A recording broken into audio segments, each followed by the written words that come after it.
GVA అంటే ఏమిటి? GVA ఏ భావనలు దేన్ని తెలుపుతుంది అనేటువంటి అంశాలను గురించి మనం చర్చించుకున్నాం. జీవీ అంటే ఏమిటంటే, ఎందువల్ల అంటే ఇక్కడ పాయింట్ మీరు చాలా బాగా అర్థం చేసుకోండి. అర్థం చేసుకుంటే బాగా వీలవుతుంది నెమ్మదిగాను. జీడిపి అట్ ఎంపీ, మార్కెట్ ధరలలో స్థూల దేశీయోత్పత్తి ఉంది. మార్కెట్ ధరలలో స్థూల దేశీయోత్పత్తి ఆర్థిక వ్యవస్థ యొక్క ఉత్పాదక సామర్థ్యమును ఓవరాల్గా చెప్తుంది. ప్రధాన వృద్ధి రేటునే సూచిస్తుంది. దెన్ వినియోగపు అంటే అమ్ముడు పోయిన వస్తు పరిమాణం వినియోగపు స్థాయిని సూచిస్తుంది. ఓకే, అయితే వాస్తవంగా రంగాల వారీగా ఆర్థిక వ్యవస్థ యొక్క ఉత్పాదక సామర్థ్యాన్ని తెలుసుకోవాలి. జీడిపి ఏం చెప్తుంది? మొత్తము ఎకానమీ, వ్యవసాయ రంగము, పారిశ్రామిక రంగము, సేవా రంగాలు మొత్తము కలిపి దాని యొక్క వృద్ధి రేటు ఎంత ఉంది, దాని యొక్క సామర్థ్యం ఎలా ఉంది చెప్తుంది. కానీ రంగాల వారీగా తెలుసుకోవాలి కదా.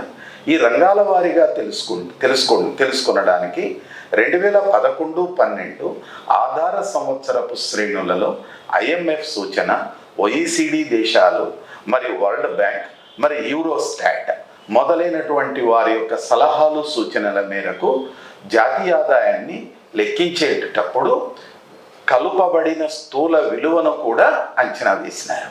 ఈ కలుపబడిన స్థూల విలువ, దాన్నేనయ్యా మనం ఏమంటాము, గ్రాస్ వాల్యూ యాడెడ్ ఏమిటి అనేటువంటి అంశాలు అనే దాన్ని అంతా కూడా డిస్కషన్ చేసినాం.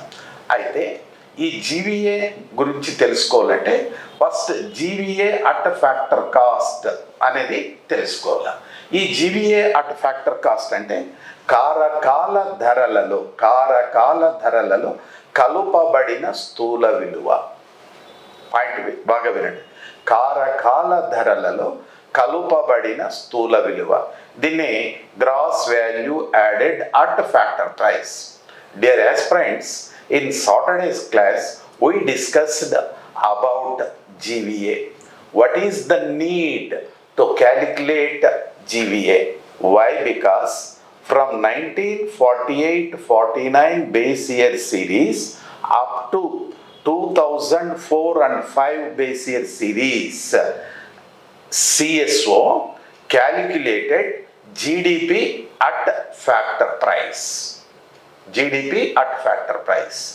With GDP at factor price, they measured the headline growth rate of the economy.